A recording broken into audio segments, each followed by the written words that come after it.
Hi tea sippers, welcome to an all new episode of Clock the Tea with Dr. Long. This is your host, Mark Long, and you know I bring it to you fresh every time. Let's sip that tea. Now, let's get into some reality TV and politics today. There's also going to be a special topic at the end. But, most importantly, next week we're going to be starting things a little bit differently. I'm going to start the week reality TV and end the week, yes, that's right, with politics and news updates. That way, I'll get more time to gather information throughout the week for politics and more time to talk about current events. Thank you so much for tuning in, and let's dive right in. Hi tea sippers. Okay, let's go ahead and dive into some politics. So, another federal shooting has happened, and this time Trump is threatening the Insurrection Act. So let's talk about what happened before we dive in. So a DHS officer shot a man during a traffic stop in Minneapolis just days after the fatal shooting of Renee Nicole Good, the 37-year-old mother of three. So protests have grown, and with federal agents using tear gases and pepper spray, tensions continue to escalate. Take a listen. The Department of Justice Civil Rights Department, which conducts use of force death investigations, has been excluded from this particular operation. So the people who do officer-involved civil rights use of force cases are not involved. But Deputy Attorney General Todd Blanche saying there is currently no basis for a criminal civil rights investigation. Tensions in the city rising, agents deploying tear gas into a crowd, demonstrators throwing snowballs, body slamming an ICE vehicle, a protester pinned to the ground while residents filmed and confronted agents. A woman pulled out of this vehicle while claiming she's disabled, and allegations that American citizens were detained while working at this Target store in Minnesota. As for Renee Good, President Trump was asked what he would say to her father, Trump saying, "I would bet you that she, under normal circumstances, was a very solid, wonderful person, but her actions were pretty tough." Influential podcaster Joe Rogan weighing in, appearing to question the administration's immigration crackdown. And I can also see the point of view of the people who say, yeah, but you don't want militarized people in the streets just roaming around, snatching people up, many of which turn out to actually be U.S. citizens that just don't have their papers on them. Are we really going to be the Gestapo? Where's your papers?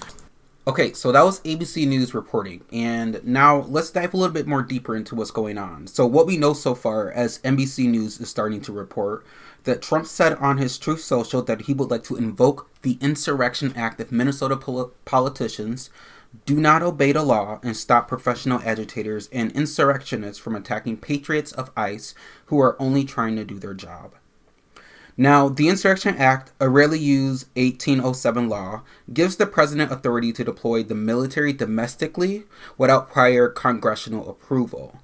And this also goes on to come into play that the shooting recently came a week after an Immigration and Customs Enforcement officer shot Nicole Good, as we discussed.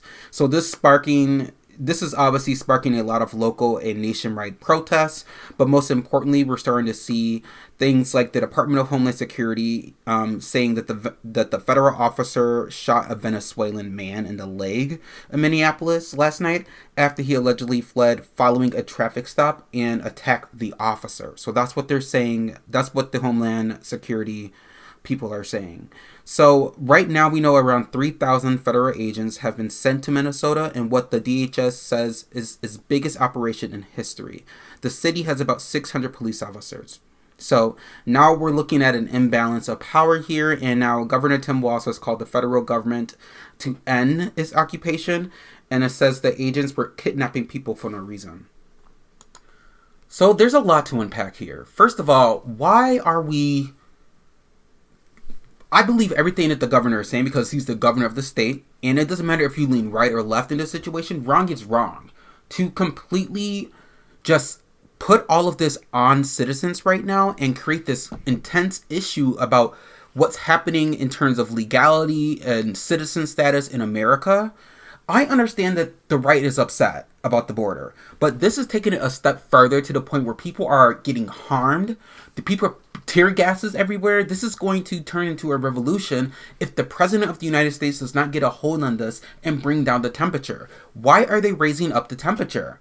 the imbalance of power here. We have 3,000 additional federal agents coming into the city with only 600 police officers that are on site and on duty. There's an imbalance here. I think a lot of younger people who are paying attention, who are not from the generation before, are starting to realize that this is the repeat of history that our parents were basically talking about.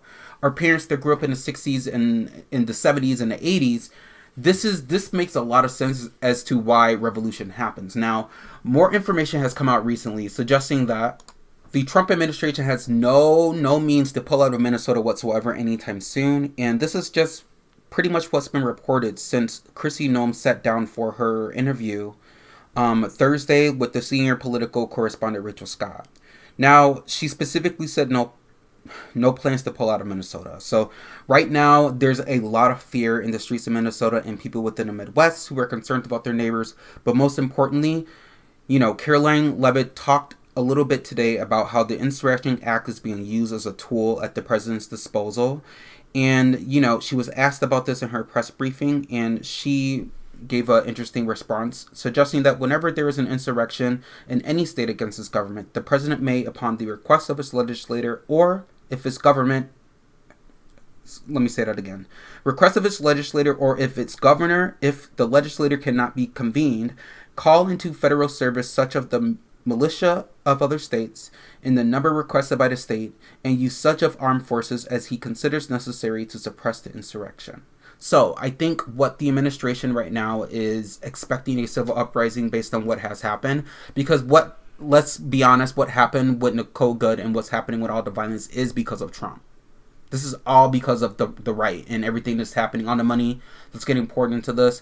They're creating chaos, and this is a way to distract from real issues in this country and to flex the power of the conservative, evangelical, far-right bullshit. In other news, the term tender age shelters keeps popping back up. And I know you all remember 7 years ago, the Trump administration went very, very hard with the border security again. And we remember all the shelters that were around. And the term tender age shelter, resurfaces as reports are highlighting that there may be facilities coming up again in South Texas that were previously holding babies and toddlers during the first time they tried to do this whole thing by separating children from families. Now, these shelters house the youngest of migrant children, so that would be infants and toddlers. And typically this happens when they were separated at the border. But now we're seeing suggestions that this might happen again as these ICE raids are going to continue to erupt in large numbers. Now, we know that more funding is being put in this, and you can check out my previous podcast to discuss that. But I think Americans need to be aware that there might be an additional level of internment camps popping up all around the southern part of the United States, or wherever Donald Trump has some dealings with the new funding that's going towards immigration reform. In other news, the FBI raided a home, according to the Washington Post. So a home was raided, and it was because the Pentagon has said that this raid was done because there were some ties to an investigation of a contractor that was accused of mishandling classified information. So let's take a look into what this is about. FBI agents executed a search warrant at the home of a Washington Post reporter. Last month, Hannah Nathanson wrote a piece about tips that she'd received from hundreds of federal workers affected by President Trump over the past year. Well, Nathanson claims to have more than 1,100 contacts in the government who have spoken with her. Agents seized one phone of hers and two computers. Attorney General Pam Bondi said Nathanson was reporting classified data obtained from a Pentagon contractor. According to the Post, the raid at Nathanson's home was part of a larger investigation into a system administrator in Maryland. That was CBS Chicago News. So what's interesting is that this is a story that happened, and the guy who was mishandling of the information, I believe, is facing jail time, and he's already incarcerated. Now, people are saying that there's something that's not being told to us about the story, and that this woman did her job, and they're actually fishing for more additional information that they think she might have access to. And there's some debate about whether there was a warrant in this case. And the ladies on The View speak to this, and they're talking about the legalities. Let's hear what they have to say. I thought that in order for you to do something like that, you have to have a warrant, right? When you go into someone's house, I watch Law and Order, okay? Well, Law and Order has taught you well because yes, you have to have a warrant to go into someone's house. I also understand that there has to be some idea that the person has committed a crime. This woman has committed nothing. She has something on her computer. Are they breaking the law by just going into her house and looking into her computer? You see why I feel alone? Yeah, they don't care. It's unprecedented this type of action because in 1980 there was a law passed that said that you cannot go into a reporter's home to get materials, to get work products. So there is a law. But in this case, they got a search warrant for her home. And so that search warrant... But based on what, though? We don't know, but a federal judge would have signed that search warrant, and it's very difficult to challenge the search when it was pursuant to a search warrant. So in my view, and I was looking it up before the show, it's so rare, and I think it's almost unprecedented because I couldn't find any case addressing this particular issue. And I think it's meant to chill reporters and intimidate the media so that they don't report. And that's what you see in fascist regimes. So a few things that Sunny is talking about. So there is a warrant, right? So I think Joy was misinformed. There was a federal warrant, or there was a warrant that was signed on the federal level by a judge that signed off on this searcher for home, and we don't know why. And I guess this is one of those things that is basically meant to intimidate those who work in journalism or the media, because if you notice, the tone of this administration is do not trust mainstream media, do not trust journalists, do not trust the liberal left, don't do this, don't do that, boycott MSNBC before they became MSN now. So like there's a lot of push to distrust a lot of news sources right now as the Trump administration is trying to steer away from the Epstein files. And what we know in this specific situation, the FBI is carrying out a specific task in order to get information to have access to things related to what happened on January 6th. Now, why might this be important? We know that January 6th was a huge day in the United States history where there was an insurrection on the U.S. Capitol, but most importantly, led by the President of the United States at the time. Now, there's a lot of argument whether or not he, was the one to push people to commit crime there, but there is also some pushback in regards to the President knowing about everything that's going on, but saying that he was trying to get some more security and Nancy Pelosi didn't fulfill regardless of what he's trying to say, he was the president. He needs to take responsibility for what happened that day. And this administration is trying to dead the story as much as possible to make sure the media keeps it squeaky clean around the president, who is definitely the fraud in chief right now. We have his entire administration going above and beyond to make things top secret and make it seem like that we need to be intimidated by them, when in fact, they're the ones who believe in small government. Okay, moving right along here. So, a lot of young people are pissed. And it's not just the young people on the left, it's the young people on the right as well. Younger Americans are increasingly vocal and becoming more fed up of what they're seeing. Mind you, there's more access to technology now. It's a huge part of our culture. And everything that's happening in America right now is being captured on camera. Now, whether it sticks with a younger audience, if they're MAGA or not, this actually speaks volumes to what the data is showing. So, Trump is polling under 40% with voters, under 30%, according to political analyst Mark Mitchell. And a youth-led focus group like Get Free are staging civil disobedience and calling for mass refusal of Trump-era policies. And this comes from this Waging Nonviolence source. And there's also some reports out there that say the national youth coalitions are holding press conferences urging resistance to what they're describing as authoritarian overreach. And this comes from MSN. So this is a trend that's happening all over the country. A lot of young voters are citing there's threats to civil rights. There's talking bad about civil rights, as we know this dismantling of DEI, but also recently President Trump's remarks about how the civil rights movement was bad for white people. And then there's also everything that's happening with immigration, obviously with Renee Nicole Good and a few other violent acts. We know that LGBTQ plus people protections right now were completely under the the lens and under the microphone of the right, trying to put more laws in there that will go directly and target transgender individuals. And most importantly, some of the democratic norms and that kind of thing are starting to really start to flourish as people are starting to become more aware about the civil unrest that are happening all over the country. Most importantly, many are starting to feel that the political system is unresponsive, meaning, language is happening out there like revolt, refusal, and we won't comply.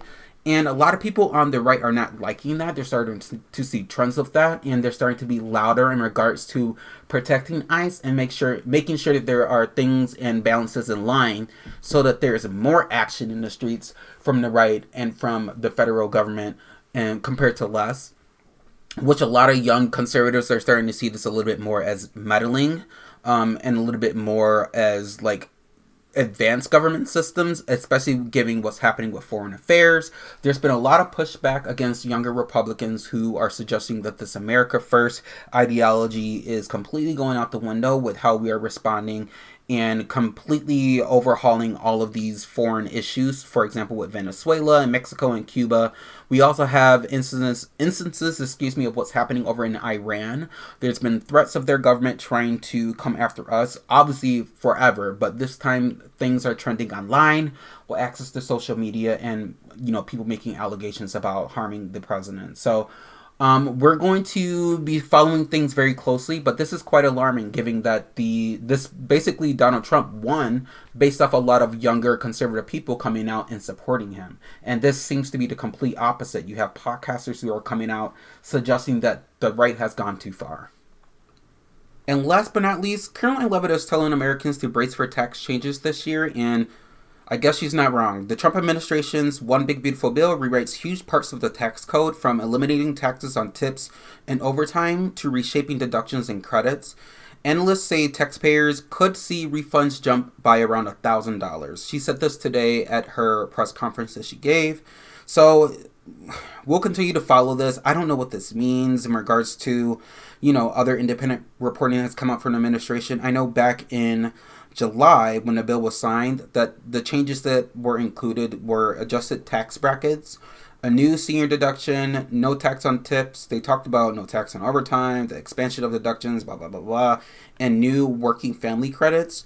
So, I don't know. I think they're trying to smooth this over this year, but right now we know that most of the money has been going towards ICE, and that's not cute. Okay, before we leave our politics session, I want to end by this exchange between the press secretary and a news media outlet person in regards to things that are happening with ICE. And notice how he framed his question, and notice how she gaslit him right away. Take a listen. Earlier, you were just defending ICE agents generally, and earlier on, Secretary Nunn spoke to the media, and she said, among other things, that they are doing everything correctly. 32 people died in ICE custody last year. 170 US citizens were detained by ICE, and Renee Good was shot in the head and killed by an ICE agent. How does that equate to them doing everything correctly? Why was Renee Good unfortunately and tragically killed? Are you asking me my opinion? Because an ICE agent acted recklessly and killed her unjustifiably. Oh, okay. So you're a biased reporter with a left-wing opinion. What do you want me to do? Yeah, because you're a left-wing hack. You're not a reporter. You're posing in this room as a journalist, and it's so clear by the premise of your question. And you and the people in the media who have such biases but fake like you're a journalist, you shouldn't even be sitting in that seat. But you're pretending like you're a journalist, but you're a left-wing activist. And the question that you just raised and your answer proves your bias. You should be reporting on the facts. You should be reporting on the cases. Do you have the numbers of how many American citizens were killed at the hands of illegal aliens who ICE is trying to remove from this country? I bet you don't. I bet you didn't even read up on those stories. I bet you never even read about Laken Riley or Jocelyn Nungray or all of the innocent Americans who were killed at the hands of illegal aliens in this country. And the brave men and women of ICE are doing everything in their power to remove those heinous individuals and make our communities safer. Notice that she just repeated talking points. So here's the issue that we're having here. They're being confronted directly, and when asked about the incident and an innocent person dying, it's almost like there's an excuse. So like, even if she was blocking traffic or whatever have you, from what it looks like in the video, people were still going around her. So here's the thing. Hunting down and killing an American woman because you disagree with her politics is not something that's justifiable. I'm going to continue to speak out against it, and the people on the right can continue to try to inflate this as an incident of what they're trying to describe as justified of killing a person, but we all know that that's not the tea. And Miss KK Caroline Leavitt is up there as the biggest hypocrite who's besties with Donald Trump's one of the really close confidant in the conservative world who also knows Donald Trump very well, which is her husband, who is 60 years old, who she is pregnant by. So maybe she needs to start, and there's nothing wrong with an age gap, but girl, that's quite an age gap. It seems like you're easily influenced, my love. So I would keep quiet and stop trying to gaslight us, because what's happening right now is something that you cannot explain our way out of. I don't care what your job is as a press secretary. You can't relate to that. You are a far-right hack.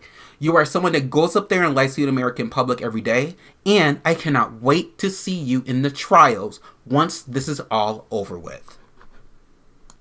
Tea sippers, welcome to our last segment of reality TV being included alongside politics. Next week, we're going to get a full segment of politics and news updates. But let's switch gears and talk about some reality tea. So, as we talked about last time, NeNe Leakes has returned to the Bravoverse, but she just made her official announcement. Let's take a listen to her. Hey, you guys. Okay. It's your girl, NeNe Leakes. Okay, so where do I start?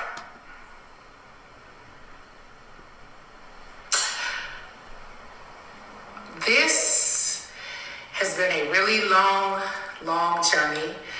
And, gosh, I'm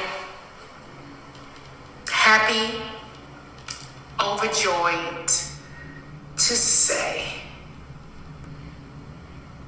that I will be returning to Bravo.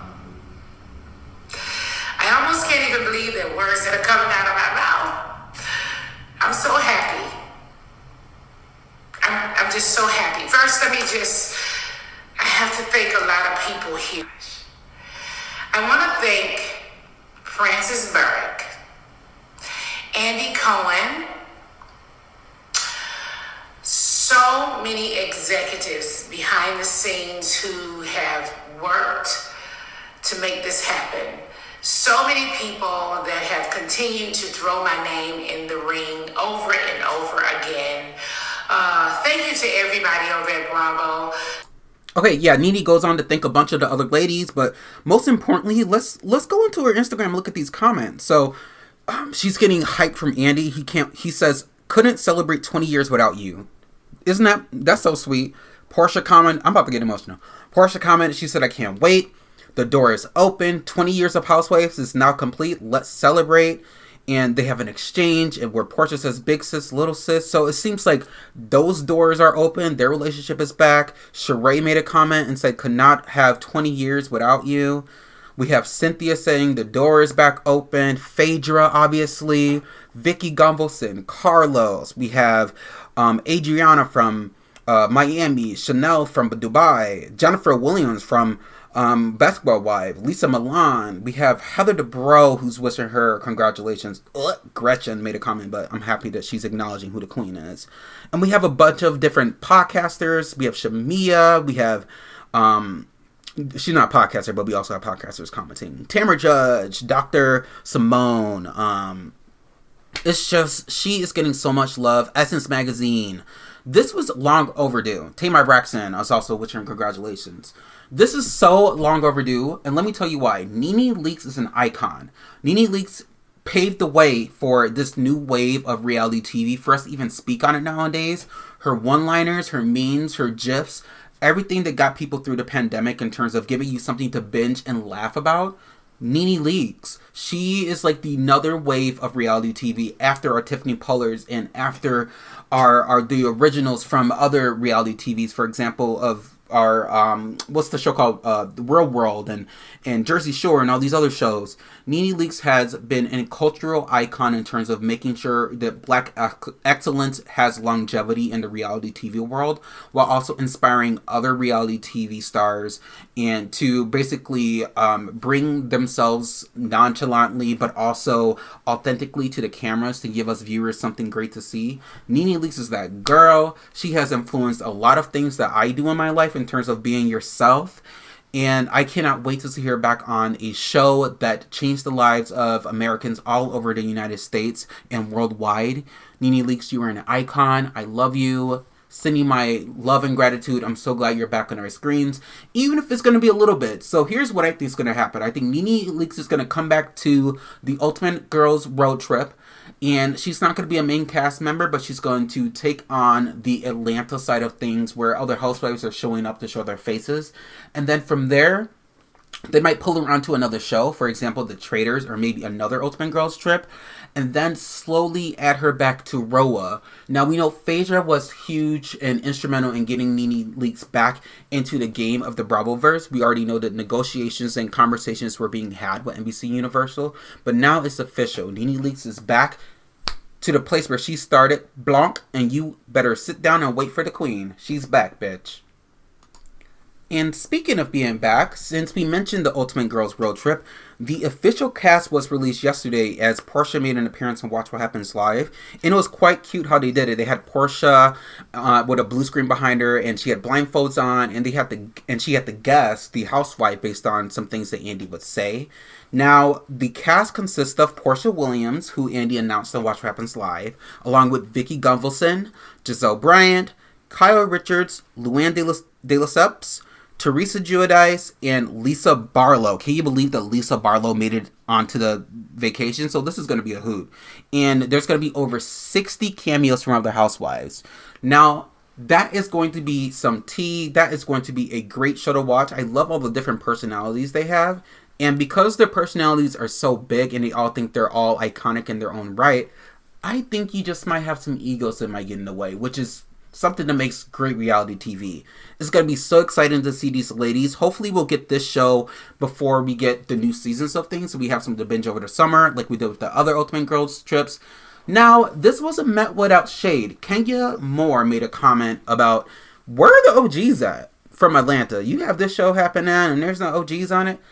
Clearly, that's Portia shade, because she likes to throw her little shade when she's jealous of Portia. And she's insinuating that people like Sheree and NeNe should be a main cast member on this Ultimate Girl Road Trip.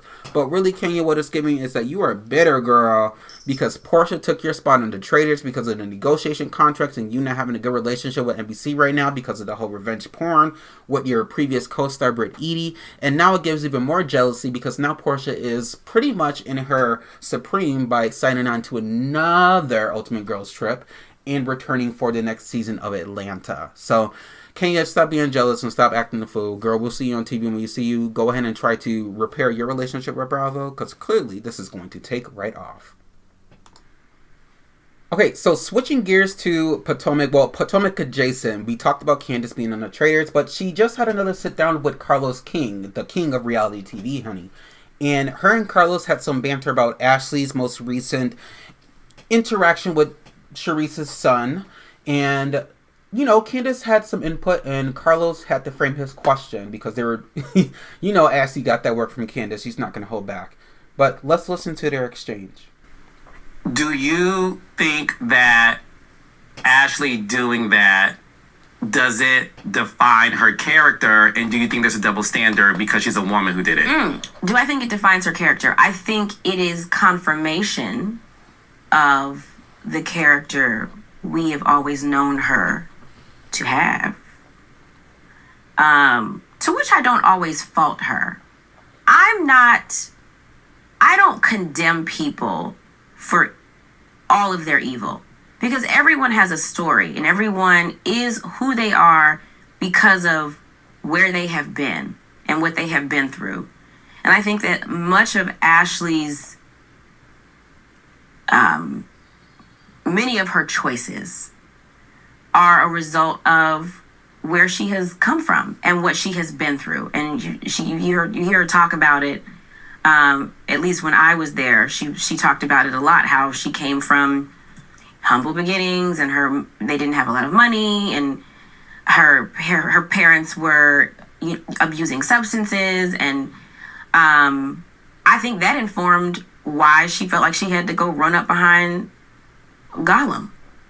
Because why would you, who chooses? Who makes this choice? There is money strewn about from this corner of the earth to that one. And this was your choice? This was a woman in duress. Oh my gosh. Candiace is so funny. But she's basically talking about Michael Darby, who she calls Gollum because she doesn't really like him at all. He tried to sue Candiace and Chris and tried to make a fool out of the Real Housewives of Potomac, and he was just not a good person to Ashley, to the cast, to production, or anything like that. But I want to talk about that because Candiace should come back to Potomac, and I think she will be back to Potomac once she settles into her new Traders gig and like gets all the great press from that. It's time for her to come back because I feel like she has an understanding of Ashley forehead Darby that we all don't have, is that Ashley has a past. And now I'm not saying, because we all have pasts, that doesn't really excuse our grown behavior for doing stupid stuff. Like if you do stupid stuff, take accountability and be grown. But I think she's trying to say that's why she understands Ashley, but she's not trying to excuse any of Ashley's behavior by going and sleeping with Charissa's son. So, and Mia made a comment about something online saying that we all knew about, and she's not on the show anymore. Mia Thornton was fired ahead of this season, I believe. But she made a comment on a post suggesting that, we already knew about this. Ashley told us about this 2 or 3 years ago.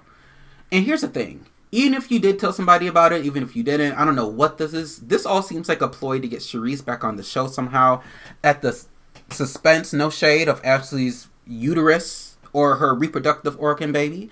Because why are we talking about having slept with someone's son? It just seems so weird and foreign.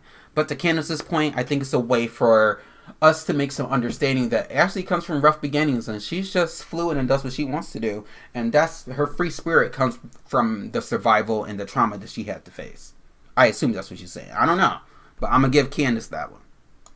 So you gotta watch the full interview because she does read forehead, but also Carlos works overtime to try to convince Candiace to not let her ego get in the way of not returning to the show, because Candiace is a staple to Potomac and I think she could make, a splash when she comes back. Now, doesn't have to happen right away because clearly we have a dynamic that we're working with right now. But, Karen's coming back. So I think that's a perfect opportunity for the door for Candiace to come back. So we'll keep up, in the mix of things. And I'll spill that Potomac tea once it comes into my corner, honey. Now, let's go ahead and talk about the Real Housewives of Salt Lake City. The reunion happened this week. And I gotta say, I don't think the girls are giving as much as they think they are, but they look cute though. I think Meredith and Lisa are actually standing their ground the way that they need to. Take a listen of Monica mocking Lisa.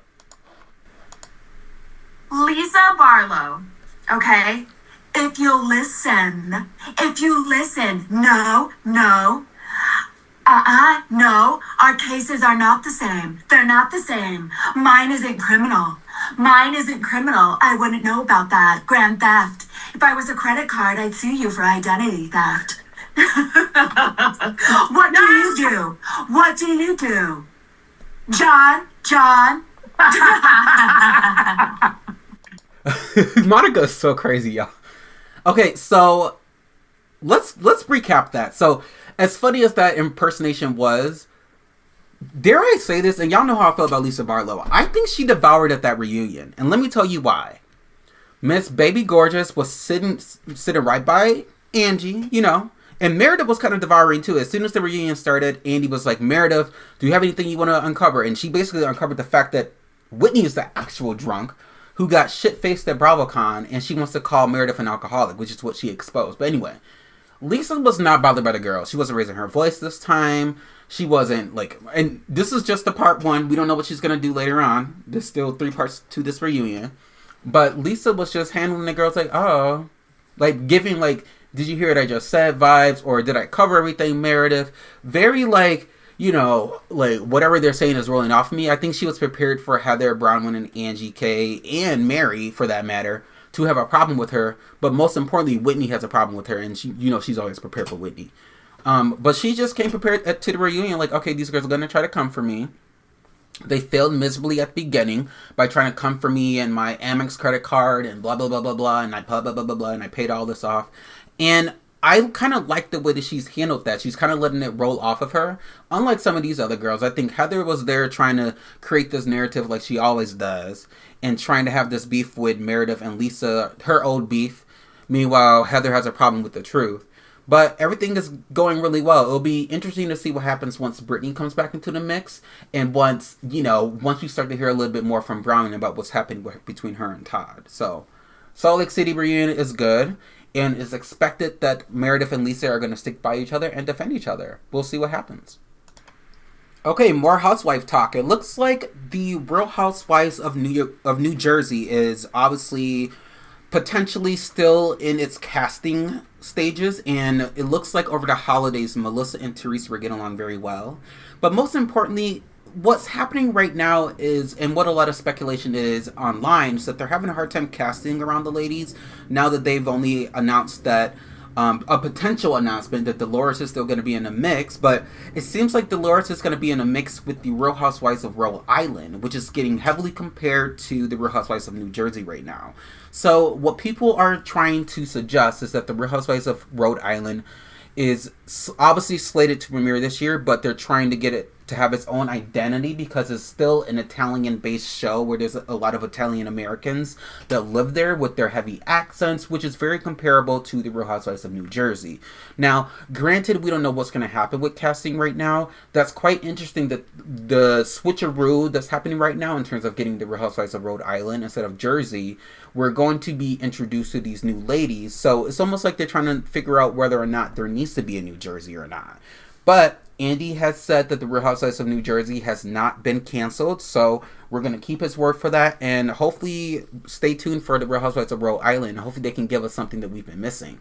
I miss the table flipping, I miss the accents, I miss it all, so I'm excited to see what's going to happen. Again, I think it was 7 housewives that was announced for the Real Housewives of Rhode Island.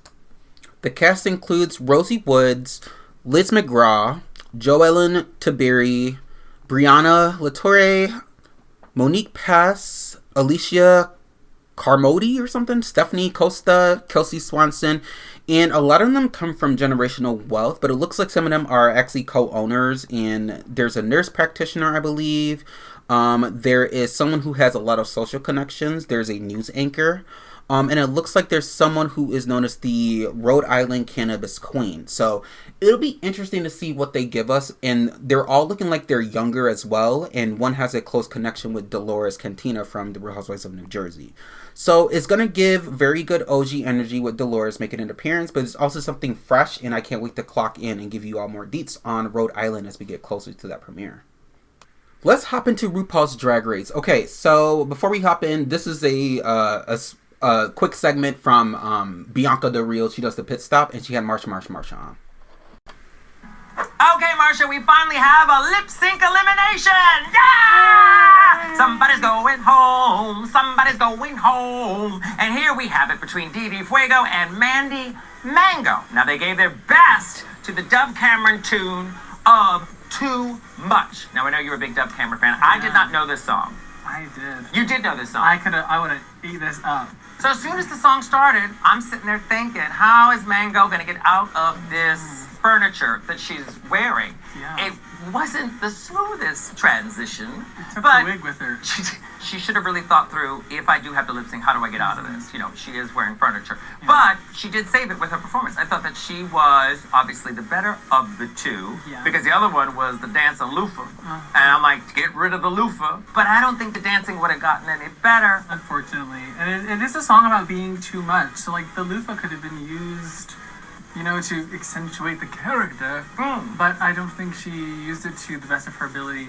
And I was really nervous for Mango because I was like, do not make that girl lip sync with glass on her. Those little trinkets on the table. I was so scared. But then, honey, she starts doing those death drops. Ba-bam! And RuPaul loved that. Oh, of course she did. She was laughing. Yeah, it was quite wild. She just kept doing it. And then finally, we had Didi Fuego, who then was sent home. Yes. Do you agree with the judges? My New York sister. I think in this case, I do have to. Come on, there was no excitement there. There was no I want to stay. Sure. Yeah. Yeah. I think out of the two, Mango definitely deserved to stay. All right, I totally agree with Bianca Del Rio. It was time for Didi Fuego to hit the road. And it was an interesting episode because I believe this week was a girl group challenge. And then the runway wasn't designed. I think there were looks that the girls had to make at home before they came in. I forgot what the theme was. But the ladies' looks weren't up to par.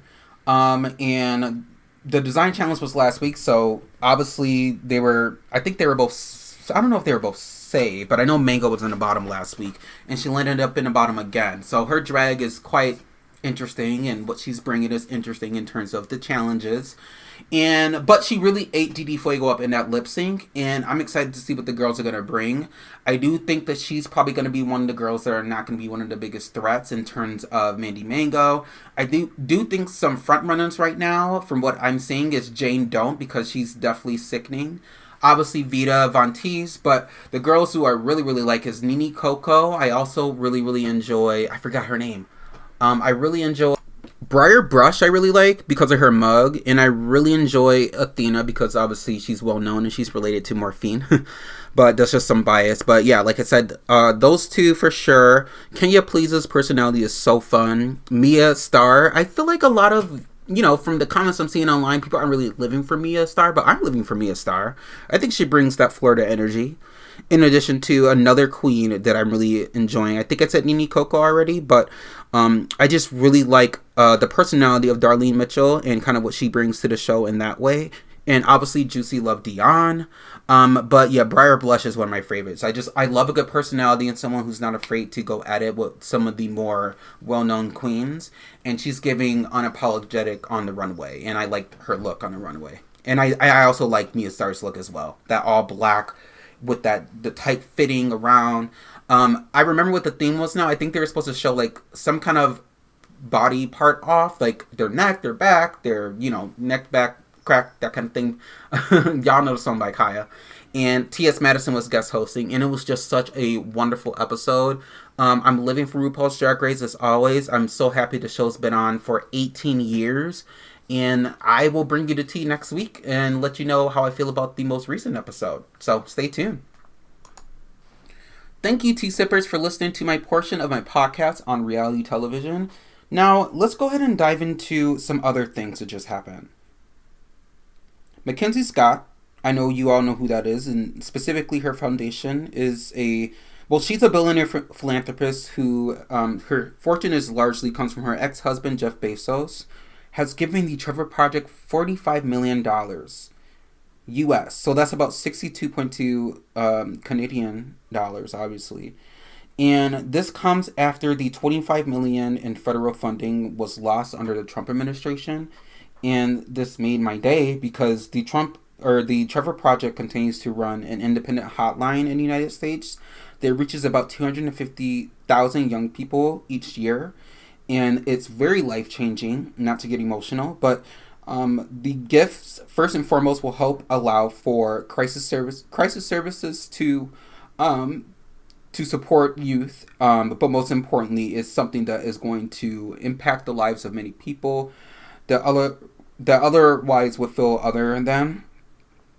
So the big donor, Mackenzie Scott, and the giving pledge that happened was not a response to any request. It was just a massive unrestricted gift to the nonprofit, and Mackenzie Scott has given massive donations before, but specifically this was something that meant something very important to her team. And they say that one of the things that her team really wanted to convey is that this transformative gift is expected to have a lot of impact on the community.